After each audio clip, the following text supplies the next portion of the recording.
திராவிட முன்னேற்ற கழக தேர்தல்களை குறிப்பிட்டு 28 மாதங்களும் கண்டுக்கல திமுக அரசாங்கம். நாங்க தொடர்ந்து சட்டமன்றத்தில் அழுத்தம் கொடுத்தோம். எங்களுடைய சட்டமன்ற உறுப்பினர்கள் தொடர்ந்து சட்டமன்றத்தில் பேசணும், பொதுக்கூட்டத்தில் பேசணும், அறிக்கை வெளியிட்டோம், பேட்டி கொடுத்தோம் தொலைக்காட்சியின் வாயிலாக. வேற வழி இல்லாம திராவிட முன்னேற்ற கழக தலைவர் இன்றைய முதலமைச்சர் ஸ்டாலின் அவர்கள் பெண்களுக்கு, நம்முடைய மகளிருக்கு, குடும்ப தலைவிக்கு 1000 ரூபாய் மாதந்தோறும் கொடுத்தாங்க. கொடுக்க வைத்தது அண்ணா திமுக கட்சி என்பதை நினைவு கொள்ள வேண்டும். இப்பொழுது 17 லட்சம் பேர் கொடுக்க அறிவிச்சிருக்கார். ஏன் முதல்ல கொடுக்கல? அப்ப நிபந்தனை வச்சாங்க. இப்ப நிபந்தனையை தளர்த்தி 17 லட்சம் பேருக்கு இன்றைக்கு அந்த உரிமை தொகை கொடுப்பதாக சொல்லி இருக்கிறாங்க. இதுல இருந்து என்ன தெரியுது? இன்னும் 5 மாசம் தான் கொடுக்க முடியும்.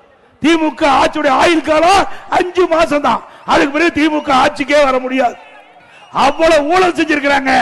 ஆக 55 மாத காலம் அந்த மக்களுக்கு கிடைக்கல.